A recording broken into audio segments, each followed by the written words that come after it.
Hafaday, and welcome to Tassi'sWorld.net. My name is Tassi. I'm an actor in Atlanta, Georgia, and I started this channel to document my odyssey of becoming the best possible artist that I can be, and hopefully embolden you to do the same. So, let's dive in.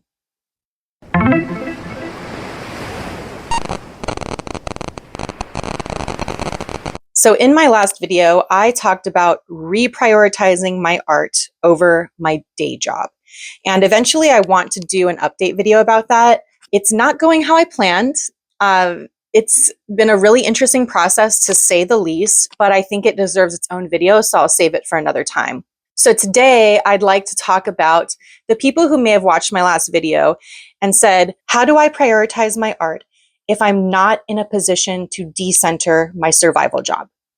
Maybe you're in a very demanding career where you can't just check out emotionally. Maybe you have a very rigid work schedule that doesn't allow you to decrease your hours. Maybe you're financially unstable or your home life is in disarray. All of these things are real and they impact our ability to pursue our craft and to present it to the world. I totally recognize that. And I have been in that place with all of these scenarios. I have been tired. I have been scared. I have been broke. Worse, I have been all three simultaneously, more times than I care to admit. Believe me, I am in very familiar territory when I speak on this subject. So let my pain be your gain. I'm going to share some long-term holistic strategies that have helped me stay motivated as an artist while I'm in survival mode. The first thing we need to talk about is mindset. As I get older and I get more in touch with my spiritual side, I have come to embrace the more cliche woo-woo self-help advice that I previously scoffed at when I was younger and I knew everything. This is mainly because I have seen the proof that a positive mindset is crucial to my well-being, not just, as an artist, but it's just crucial to me being a functioning human being. It's how I prepare myself spiritually for the pain and exhaustion and discomfort and uncertainty that life throws at me every single day. Okay, so an example of a toxic mindset for an artist would be if you're presented with a conflict or another issue and you say, well, I can't figure this out, so I won't even try. I won't even give it a shot. A productive, healthy mindset for an artist in times of conflict, times when you're low and you're not sure, how a situation is going to play out. A positive, healthy mindset would be, I don't know how I'm going to do this, but I'm going to figure it out. Or I'm going to find someone that can help me figure this out.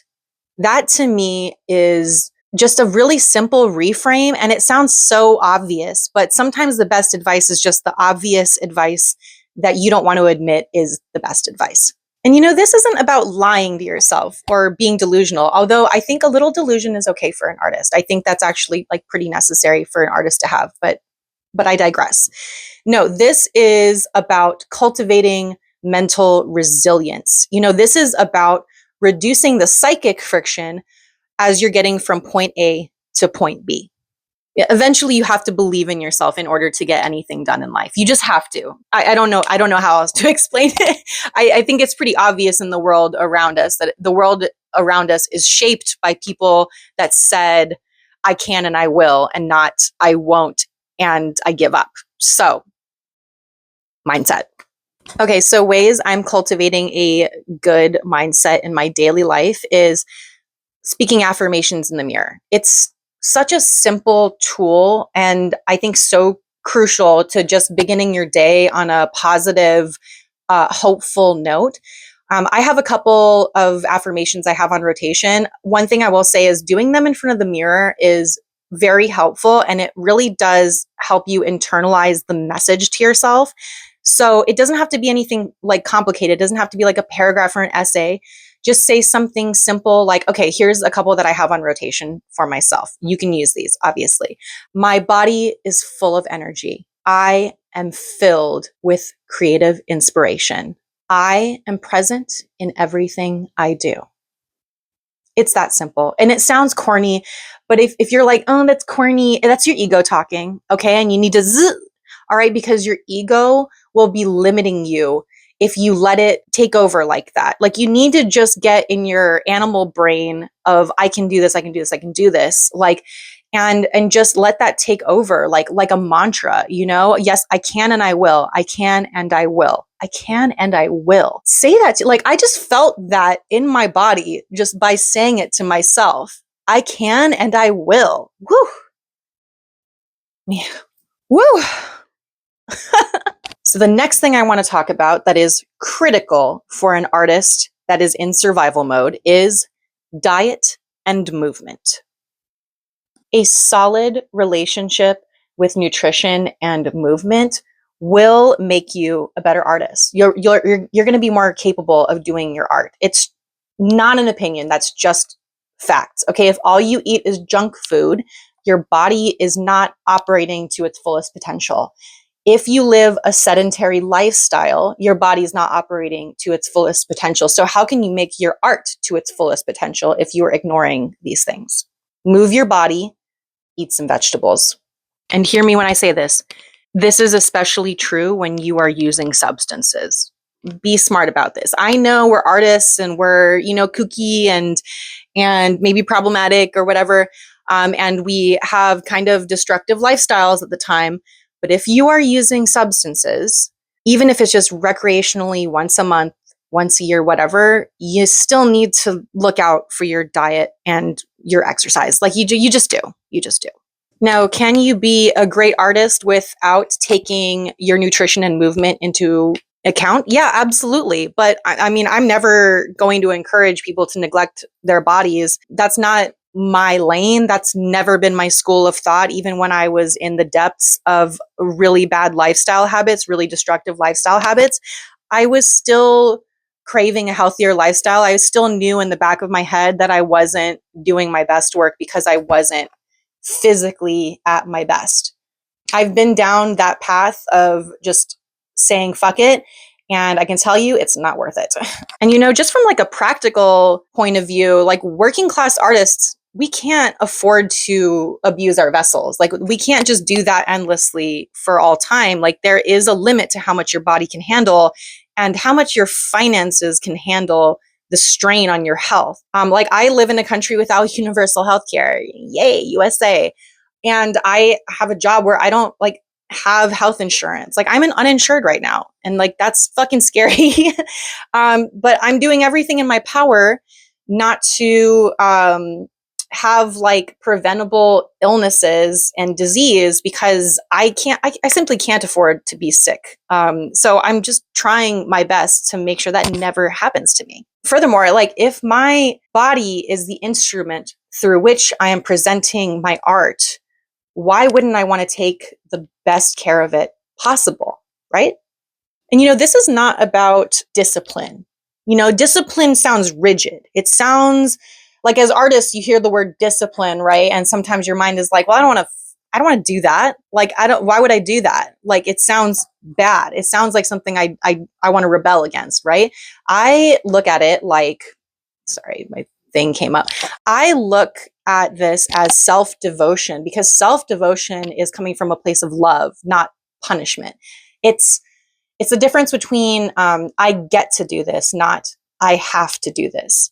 Like I get to eat fresh vegetables. I get to move my body through space and time as much as I want. Like I get to nourish myself in really substantial ways every day. Like again, all roads lead back to mindset. My personal nutrition goals when I'm in survival mode, I don't have a lot of rules for myself. I basically try to focus on a couple things. I try to get a lot of protein in. I try to get my vegetable servings. I try to get my fiber. And a new thing that I have added that I've been very diligent about is reducing my refined white sugar intake by like 90%. It's really bad for you, y'all. Like sugar is so destructive to your body. It's so destructive to like so many aspects of your well-being. I'm reading this great book about it called The Case Against Sugar by Gary Taubes, I think is how you say his name, The Case Against Sugar. You should look it up at your library. It's great. It talks about the history of the sugar industry and talks about its destructive nature on your body. Highly recommend. But yeah, that's kind of what I've been doing loosely. It's been very difficult. I think quitting sugar has been it's been the most difficult substance in for me to break. Like I've heard people saying that it's harder to quit than heroin. I can't say whether that's true or not. I can say that quitting sugar was actually harder than quitting alcohol for 6 months. That is true. Okay, my personal movement goal when I'm in survival mode. I am aiming at 10K steps a day. And like, I'm a person, I don't have a lot of time to go to the gym. I work like 5 days a week and my job is very physical. So I don't feel like going to the gym after working on my feet for anywhere from 7 to 10 hours a day. It's just not fun for me. It makes me feel exhausted. It makes me feel good when I'm doing it and immediately after. But like it leads to exhaustion pretty quickly. So I've found that having just like a 10K step goal every day is much more sustainable when I'm working a lot. I work in the service industry, so hitting that 10K steps a day is actually pretty achievable for me, but there's other ways that you can also reach this goal. Like another way I reach my goal is on days that I'm not working and I have to work a little bit harder for that step count. I park a little bit further away in the parking lot when I'm running errands. I was at Costco the other day and I parked as far as possible away in the parking lot, which was great. I got a lot of steps in. Not great when my car battery died and I had to walk back to Costco automotive section and ask them for a jump kit to jump my car. That kind of sucked. But I hit my 10K steps that day, y'all. And then, oh yeah, another thing is I take the stairs when I'm going anywhere that has stairs, within reason. Like I'd say anything over like 4 stories, I'll take the elevator or escalator, whatever. But if it's like 1, 2, 3, 4 stories and it's a building I'm familiar with and I feel safe, I'll take the stairs every time. Like it really does make me feel like I accomplished something just by walking to a destination where other people are just kind of like, letting an elevator take them up and down. So it's helpful. Okay, our third topic to be a working artist in survival mode is time blocking and scheduling. Okay, this is a difficult one for me, so I'm not going to pretend like I have this particular aspect of things all figured out, but time blocking and scheduling is pretty important to maintaining your creative practice while you're in survival mode. Now, if scheduling time to be creative sounds really dull and predictable, and you're like, I can't do that, I can't force myself to be inspired at a certain time of day and just press go, and again, mindset, okay? Because if you tell yourself that you can't be creative on a schedule, then guess what? You're not going to be able to be creative on a schedule. It won't work. But if you continually ask yourself, how can I be creative on a schedule? How can I cultivate inspiration in my daily life so that when I sit down at my scheduled time, poof, I can just go. I can just go and go and go. And I know what I need to do and I know what I want to do. And I can enter that flow state that I really, really need as an artist. Now, again, this is not about being delusional and setting lofty goals, especially if you only have like a couple hours a day or week to work on things, right? But this is about being honest with yourself, right? What can you realistically get done in a day, in a week, in 2 weeks? Sit down and really think about it. Like, be honest with yourself. Don't overschedule yourself, because that is also a way that you can sabotage. Like, just be realistic about your goals and like break down whatever project you're working on. If you have a project, break it down into component parts so that it's not so intimidating. You have time in your day to be creative. Okay, you just need to be honest about how you're spending your time. How much time in a day are you spending doom scrolling? How much time in a day are you spending watching shitty reality TV? I do that a lot. I watch a lot of shitty TV and I watch a lot of stupid shit on social media. Okay, but I have drastically reduced my screen time over the past couple years because I knew that if I really wanted to be an artist, like I would have to stop getting on autopilot. Like when I left my job, like, like turning on my phone and checking my socials every time I had a free second mentally. Like eventually you have to snap out of it if you want to achieve anything. So why not start now? And why not think about how you're going to block your time every day and how you're going to fit your art into your limited schedule? And again, for me, this time blocking and scheduling thing, it hasn't clicked totally for me yet. Again, I'm a type B person. I can't schedule creative time. That's crazy. I'm whimsical. I'm random. But I had to get over that. I had to get over that because I was looking at what I was doing in a day and I was like, wow, I haven't done any art. I haven't made anything. I haven't worked on a character. I haven't made any content for my YouTube. I haven't been operating at my fullest potential because I'm sitting in front of my stupid phone, or I'm watching stupid reality TV, or I'm rewatching Skins for the fifth time. Like eventually you have to snap out of it and you have to treat your art like it's something that is inevitable. That is like, time to do my art. Oh, it's 6 to 7 p.m. That's when I said I was going to do my art. I'm doing my art. So everything we've discussed so far in this rant has been heavily focused on individual actions. But now I really want to talk about something that is super important to surviving as a working artist in survival mode, and that is community. You absolutely have to be in community with other artists and creatives because it is the thing that's going to keep you going. You know, it's not about comparison. Again, like this is a mindset thing. It's not about comparison and being like, this person is further ahead than me. It is about like buffing yourself, like you're a D&D character, right? Like the people around you are buffing your stats. Like they are inspiring you to do better, to climb to greater heights. But they're also there as a support system because everyone needs a support system at some point in their lives. And artists and creatives are notorious for, you know, getting in their little holes and getting like melodramatic or melancholy and not reaching out when we need to reach out. So we need to cultivate that sense of community because it will be there for you when you feel like giving up. You know, I'm of the mindset that in-person communities will always be optimal. Like we're social creatures, like we need the physical presence of other people to foster, I think, a true sense of community. But not everyone has that option. I recognize that. And not everyone lives in a big city like I do. Online relationships can also be very fulfilling and can turn into in-person relationships as well. So if you can't cultivate an in-person artistic community, online is the next best thing. You know, and community is one of those things where the more you give into it, the more you get back. Like you've heard that saying, everybody wants a village, but nobody wants to be a villager. Be a villager, okay? Be the person that hypes up your friend on their new project. Give honest feedback when asked for honest feedback.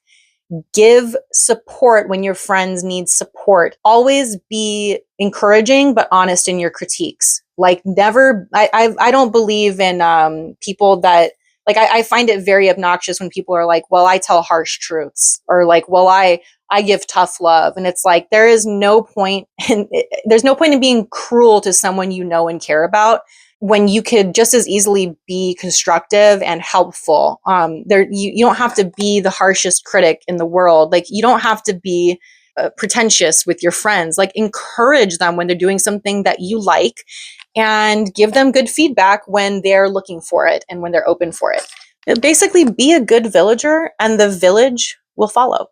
You know, again, with all these components, with mindset, with diet and exercise, with time blocking and scheduling, with community, these things are not linear. So you need to give yourself grace while you're figuring these things out. You need to accept that there are going to be kinks in this journey of yours. You need to accept that you're going to have good days and bad days. You're going to have good weeks, bad weeks. You might even have good months and bad months. I have been there. I understand like the ebb and flow of what it is to be an artist in this world.